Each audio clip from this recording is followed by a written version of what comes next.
the BJ Show. Let's rock and roll. Rock and roll. Come on, everybody. Let's lose control. Brad and John, they're the ones to follow. Yeah, ready for the ride. It's the BJ Show. BJ Show. John, it's all my fault. It's all my fault, John. Well, we don't need a Fox News update at the top of the hour because we're going to talk about Fox News type stuff and A-Block, Brad. We don't need to play the traditional Fox News intro.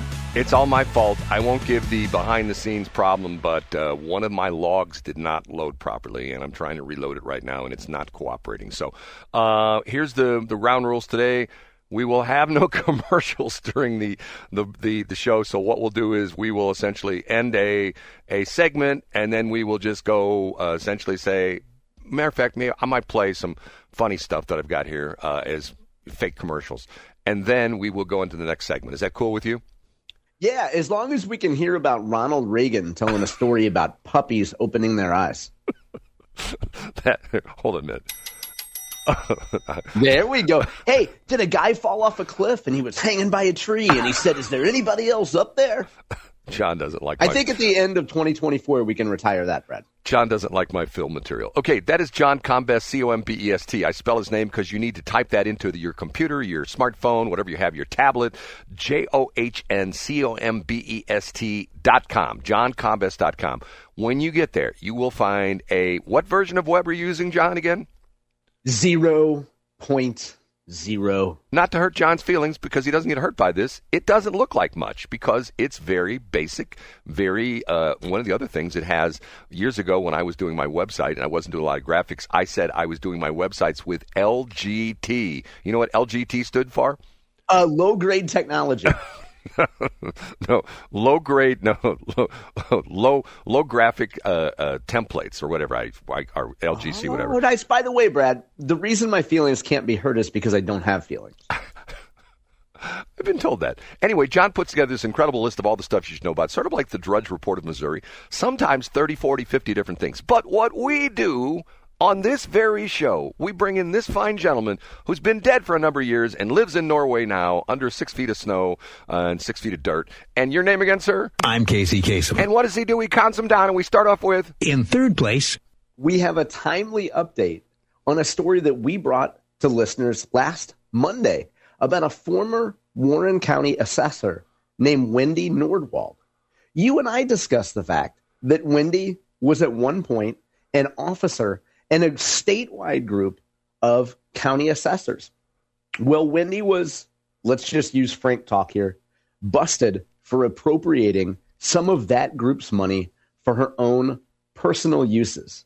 Wendy then, at some point, moved down to the state of Florida, but she couldn't evade these charges. She got a job down there with Habitat for Humanity. She was there for about a year. And then she got busted and lost that job based on what happened back here in Missouri. Now, what we discussed last Monday was that a judge was not happy with her back here in Missouri. She was brought back here to Missouri, and the judge was not happy. The judge said, I ask you, Miss Nordwald Kozma, her new married name, I ask you for a bunch of documents, and you did not produce them. When we as a court ask for these documents, it's serious. You need to take this seriously and produce what we have. And Wendy's lawyer said, hey, judge, we understand. I know that you're charging us with contempt of court, but look at the stack of documents. We have what we need. Yes, Miss Nordwald did do what you said she did, but we have the documents you need. Please do not place us in contempt. And the judge says, Miss Nordwald, we're going to hold you here. We're going to look at these documents, and assuming that your lawyer and you are telling the truth, we're going to drop that contempt charge. Brad, you might see where this story is going. The prosecuting attorney, in fact, at the judge's orders, looked at that stack of documents, and the documents that the judge wanted were not actually there, Brad. It's kind of like a kid coming to school and the teacher asks for homework, and the kid waves a stack of papers and says, I swear they're all here. And there's not the documents that the judge asked for. So the judge said, this week, we're going to continue to hold you here in Warren County at least until December 23rd until you produce these documents. We're going to hold you in contempt. And Brad, another disappointing part of this is that apparently Miss Nordwald had started 2 new accounts, bank accounts, one from something called Pathward NA and another one called Sutton Bank, but no statements from those banks were included here. So the judge says not only did you not produce what I asked you to, but the few documents you did produce showed that you started 2 other accounts, and you're not even showing us the paperwork from those new accounts. So, Brad, this is, if you're, I don't know, rooting for Miss Nordwald, I think that this is disappointing because the judge, it appears, gave her every opportunity to produce these documents, and she continues to refuse to produce these documents. Is she still in jail out in Warren County? She is, yeah, Brad. So there is a probation revocation hearing December 23rd. And so it looks like, I mean, from our earlier discussion of this, and I should have started by saying this story is brought to us by the Warren County Record and the editor William Carroll. And you can find this today on johncombest.com. I should have given credit to the reporter for this. So, Brad, it appears as though, again, it not only was Mrs. Nordwald busted for this, but the simple act, it would appear, of producing a bunch of documents, maybe it's not so simple. I mean, maybe the bank records are convoluted. She did move to Florida. Maybe stuff got lost in a moving box, but it seems like the judge keeps giving her opportunity after opportunity, and Wendy doesn't come through. Well, correct me if I'm wrong, but part of her deal was she was supposed to pay restitution. Wasn't it like $300,000 she supposedly embezzled? Wasn't it like that amount of money, like a third? Yeah, over $250,000, and she was sentenced to pay $213,000 back in lieu of, so she could either do that, pay the money back, and spend 4 months in prison, or she could just do 10 years of hard time. Well, and didn't she have like a payment plan, like $1,400 a month or something like that? She did, yeah. I think she had what seemed to be a pretty lenient payment plan. I don't understand this whole crazy thing. And the other part of it is, I'm going to say something maybe I shouldn't say. She got married, okay? Mm-hmm. Do you think this came up when she was dating her new soon-to-be husband? Hey, you know what? I may end up in jail because of the fact that, apparently I don't know if she met the guy here and they moved to Florida, she went to Florida and met this guy or something like that. But don't you think that should have a little conversation between potential bride and groom? Don't you know what I'm saying, John? For all we know, they did have that conversation. That's such a weird story. And like I said, I've met her several times. She'd made a map for me one time of the village of Three Creeks. Was very nice to me. And I told the story before. I said... How would you describe your interaction with her, Brad, and what was she wearing? Well, John, I said, John, when you go to like a government office, what do most of the people wear? Didn't you say like J.C. Penney 2005? Yeah, they look like she would have stepped out of a 1986, not Wendy, but they mostly look like they stepped out of a 1986 J.C. Penney catalog. She was dressed very attractively. I still remember she had it was like a green dress that had like big holes in the sleeve, like one of those things that, showed a lot of skin and stuff like that. And I'm going, whoa. And the funny part of it was, I'm dealing with somebody at the desk, and if you've been to Warren County, you people, I've been there many times, unfortunately. You go in the front door, and you got to go around the staircase, and the collector's right there in front of you. You go down the hall, and the assessor's office to the left, and you go in, and there's a counter there, and you walk up to the counter, and I walked up to the counter, and I said, I need a map of the village of Three Creeks, and the guy, oh, no, we can do that, and she overheard the conversation, and she came over, and she says, hey, and she says to the guy, she says, I'll help him, and she smiled, and she says, what can I do for you? And I said, I need a map of village of Three Creeks. And she says, well, it's going to cost you. I go, how much? She says, $30. I said, I think I can pay that. And she made this. Matter of fact, I got it. It's in the other studio. It's a great big monstrous map. It's like she gave it to me like one of those big tubes. You know what I'm talking about? Like those corrugated tubes that you put Yeah, which is ironic because at that point you wanted to give her your tube. Brad, you're right about something, and it's surely not this conversation. What you're right about is in story number 2. Can we get to it? Yes. Up a notch to number 2. I've got to give you credit, Brad, because you were on top of this months ago. I mean, frankly, that could describe many topics. But in this case, it is the resignation, the departure of Dan Bongino. And to give Brad his due, you have said for months, Brad, I think Bongino's on his way out. I think Bongino's leaving. I don't think Bongino's going to be there for long. And I said, inartfully, what do you mean? Oh. I don't really follow what's going on too much in D.C., Brad, the inner workings of the Trump administration, but you were on it. And yesterday on social media, Dan Bongino posts, I will be leaving my position with the FBI in January. Excuse me. I want to thank President Trump, AG Bondi, and Director Patel for the opportunity to serve with purpose. Most importantly, I want to thank you, blah, blah, blah, blah, blah.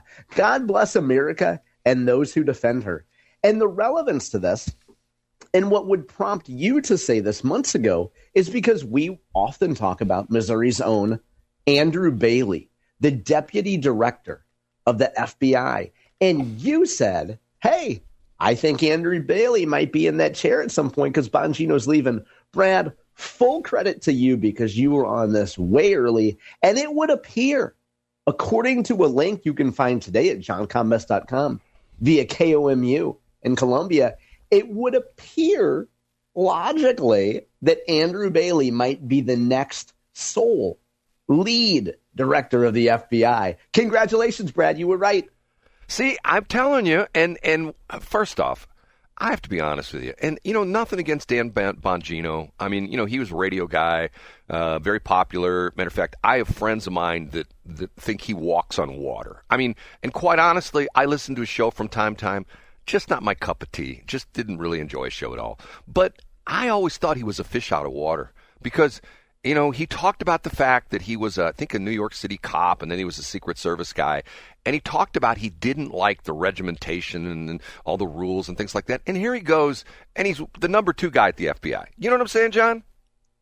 Yeah, I get exactly what you're saying there, Brad. So Andrew Bailey, I guess, is ascending. Now, I don't know exactly how this process works. I'm guessing we're going to hear more in the coming days. But surely this is great for Missouri. And I mean, especially, Brad, if you were in trouble in Missouri, you know that Andrew Bailey's only a phone call away. Well, because I think it's pretty much, nobody's even said this. And by the way, it's sort of funny because the news of this was broken on Fox yesterday by, of all people, Gutfeld. And he did it on not on his night show, but he's what on the 5 or what do they call it? Outnumbered or something like that. One of those shows he's on. Yeah, something like that. And I know people thought it was a joke because a lot of times he kids about stuff like that. But then it hit the news that, it was on all the news sites yesterday afternoon, the whole bit. I don't know. It's going to be interesting. They didn't say anything. I didn't, Steve. Have you seen anything that says officially that Andrew Bailey is going to be number 2 now? Have you seen that at all? Yeah, I mean, so I guess this KOMU piece is by default. And when I said earlier I said the sole lead, I mean the sole deputy, I should say. So he's next in line. But I guess that would suggest, Brad, that who is to say that in the next year, 2 years, Kash Patel doesn't get frustrated or any of these folks don't get frustrated or get pushed out or whatever. And you just have a natural evolution of these roles. I guess. Sort of weird. We'll see what happens. I still say that Andrew Bailey will become at some point in time within the next, 2-3 years, maybe even with the next year, become the head of the FBI. And we'll just have to wait and see what happens, right? You got that on the record. I thought you were going to say he will become the new owner of 97.1. Yeah, I thought that was your thing, Brad. So he can do morning show, midday show, and afternoon show. Yeah, okay. He can come back and reclaim his office. Right. Time for number 1. The number 1. And a story that will warm Brad Hildebrand's heart, even though it involves ice. I'm going to go all the way to Pennsylvania for this headline. Brad, I got to put you on the spot. Why would I go to Pennsylvania for a headline that will warm your heart? I don't know. Why would I? Okay. I thought maybe you were going to say, Taylor Swift's family had a Christmas tree farm in Pennsylvania. No, it's more heartwarming to you than that. A headline from the Pittsburgh Post-Gazette. Sports reporter. What?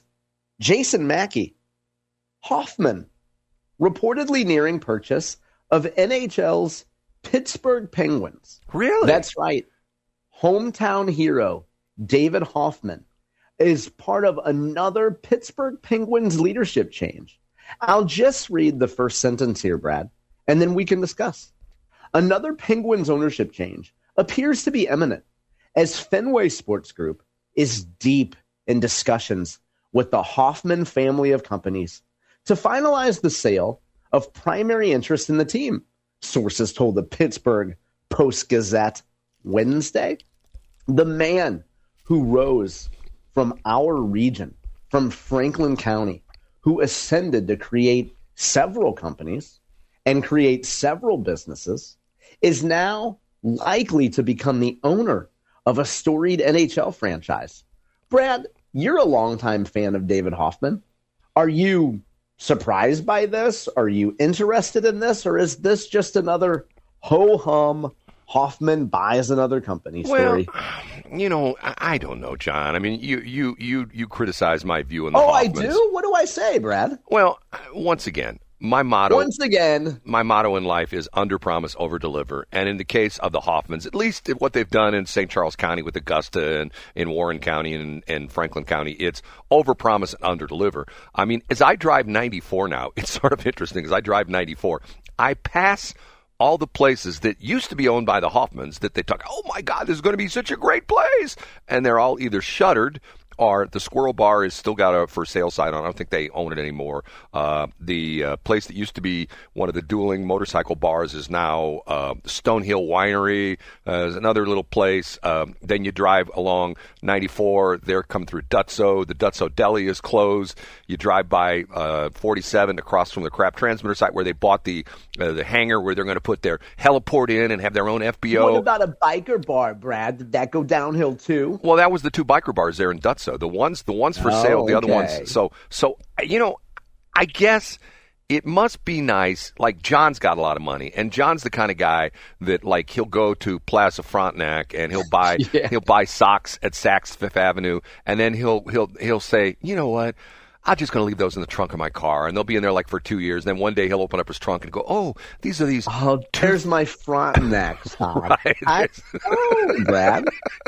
I think that's the Hoffmanns. I'm surprised. I mean, the Hoffmann family of companies, they have a strong presence on the cringe platform known as LinkedIn, and they're always touting what they're doing. And Brad, as I point out, I have been critical about you and your criticism of the Hoffmanns. And as I point out, for folks who are new to the show, welcome. David Hoffmann is Brad with billions. And when Brad sees David Hoffmann, he sees himself because you were both risk takers. You both take a lot of proverbial shots on goal, and some of them go in and some of them don't. John, David Hoffmann is Brad with billions. John, here's what I don't like about the whole Hoffmann deal. And you and I go back and forth about this. You make fun of me because of the fact that I'm critical of these hedge funds and BlackRock and Blackstone and all these different groups. Yeah, because they want to make money. It's terrible. But they're buying up houses and they're playing games with selling them from one of their companies to the other to inflate the comps and stuff like that. What bothers me about this is I am a small business guy, okay? And I don't like the fact that the Hoffmanns came along and have bought all these things and essentially trashed them. There used to be local ownership of the two biker bars there in Dutso, there local ownership of the Dutso Deli, local ownership of a lot of these different companies that they buy. They bought the Emmaus home, and they're going to turn into this great, wonderful place. Oh, we're going to build this 12-hole golf course and stuff like that. So what happens is it hurts the small business people because of the fact, and like perfect example, it's hurt me. Hillermann Nursery used to be, I've owned the station for 27 years, and Hillermann was my client for 25 years. Since the day I owned the station to the... And you claim that people won't buy from Hillermann anymore because they don't like the Hoffmanns. I'm not, and once again, the Hoffmanns, when they come in, they can spend their money wherever they want, but they're not doing business with me anymore, and I don't know if I told you this or not, John. One day... Yeah, I'm sure you did. There's no story you haven't told. No, I haven't told you this one. About a month or so ago, I was cutting down trees at the crap transmitter site, and my blade on my saw was dull. So I thought, crap, a steel saw. So where did I buy it from? I bought it from Hillermann. So I'm right across the river. So I go, I'll just go buy a new chain. I go to Hillermann. It's a beautiful Saturday morning. It's 10 o'clock in the morning. The place is absolutely, positively empty. It's me and one other customer. This was a very nice day about a month ago. Temperature was probably in the 60s. They had all sorts of nice flowers and things like that. Absolutely, and I'm going to interrupt, Brad, because if that situation happens in any other city, that small town nursery is also empty because people went to Home Depot. The reason why people aren't shopping at Hillerman isn't because they researched and they know who owns the company and they're going to teach the Hoffmanns a lesson by not buying there. They're simply going to go to the big box store because it's economics and they can have a great refund policy and it's clean and sanitary and they don't have to talk to Billy Bob for 30 minutes at the register about the pecan pie that his grandma had at Thanksgiving. John. Okay. So what you're describing happens in every city, and you want to attribute it to the Hoffmanns because when they came to town, they came back to town and they spent money. They didn't pay you homage. They didn't sit down and kiss your butt. And that's the whole reason why you don't like the Hoffmanns. No. Here, let me just say this. You don't understand Washington, and I don't. You're right. I don't. And what's interesting about this is, I run into people from time to time. Matter of fact, I was at Granger like a month ago, and I'm in there buying something, and I had an order, and I ordered it under the KSLQ count, and the guy said he lays out KSLQ because I did an internet order to pick up at Granger on Dorset Road, and a guy comes up to me and he says, "Hey man, are you from Washington?" He says, "I heard KSLQ." I go, "Well, it used to be. We used to have studios there." And I said to him, "Do you live in Washington?" "Oh yeah, I lived there for 20 years, married a Washington girl." And I said, "You've been there 20 years now, right?" And he goes, "Yeah." I go, "Do you consider yourself a local?" And he laughs. He goes, "No, there's no way I'm considered a local. I'm still an outsider." You've got to understand the Washington mentality. In some other community, that may be the case, but there were people that would go and pay extra for the same stupid bush or the same stupid shrub because they bought it from the Hillermans. They did business with local people, and they did not buy at Lowe's or Ace Hardware or Wally World. They went to the Hillermans. And I'm telling you, I've been told by an employee who's still there, don't want to get her in trouble. I know. You quoted this on the air months ago, Brad. She said that the business is way off since the sale. And that the Hoffmanns are actually killing their own business. Well, it's just one of those things. I mean, there's something. See, here's the interesting thing. You and I are both no boys, okay? But I was in Washington for 20 plus years. I get it. I understand that small town mentality. I really do. And especially one of my friends who lived in Washington for like 18 years. I will never forget one day when she found out I bought the radio station. She looked at me and she goes, "You know what Washington is, don't you?" I go, "No." She says, "It's a cult." And I went, "What?" And she says, "It's a cult." This is when I first bought the radio station years ago. I figured out through the years, she's right. It's a cult. You have to be, unless you're, like I said, my running joke is, the only way you'll consider to be a local in Washington if you got 3 generations of relatives in the graveyard in Washington. Then you're a local. But if you move in there, you're not a local. If you live there 30 years. I succeeded in getting 60 seconds of an intro, and looking at the clock, Brad, I got 9 minutes of Hoffmanns content from you. Who would have predicted when I sat down this morning that I could get Brad on a roll by just talking about the Hoffmanns? Okay, so here's what I'm going to do. Since everything is all screwed up, I'm going to play a 20-second bit here, and I'm going to pick something that has nothing to do with John, and then we're going to start our second segment of the show, second block of the show, because I've got everything all screwed up. Okay,